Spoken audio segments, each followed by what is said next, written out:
presented by MRS Music. महिमा DJ, महिमा DJ, महिमा डीजे,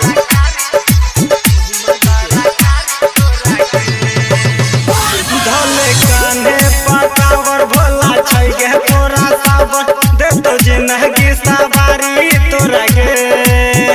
कोले सावन के सोमारी सब छौरी कुंवारी दुल्हा में तो सारा कारी तोरा गे छौरी गे छौरी गे धोले कान्हे पकावर भोला छै गे तोरा सावर दे तो जिंदगी सवारी तोरा गे कोले सावन के सोमारी सब छौरी कुंवारी दुल्हा में तो सारा कारी तोरा गे छौरी गे छौरी गे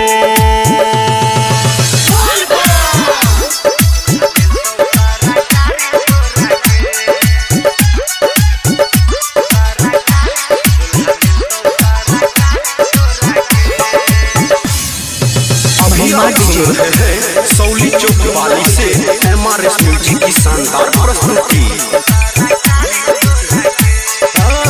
सुल्तानगंज से भरी ली है लेके लोता में जल के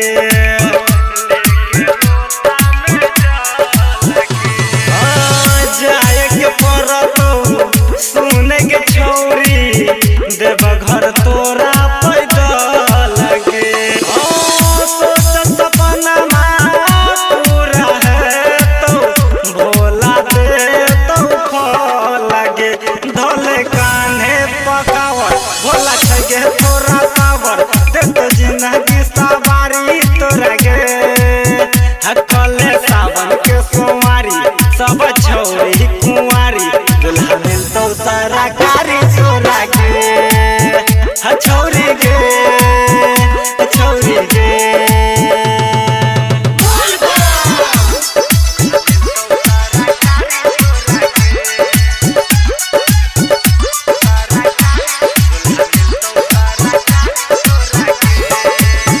महिमा डीजे, सौली चौक वाली से MRS म्यूजिक की शानदार प्रस्तुति। सुबह समतोई करिह भजनिया छौरी महाकाल के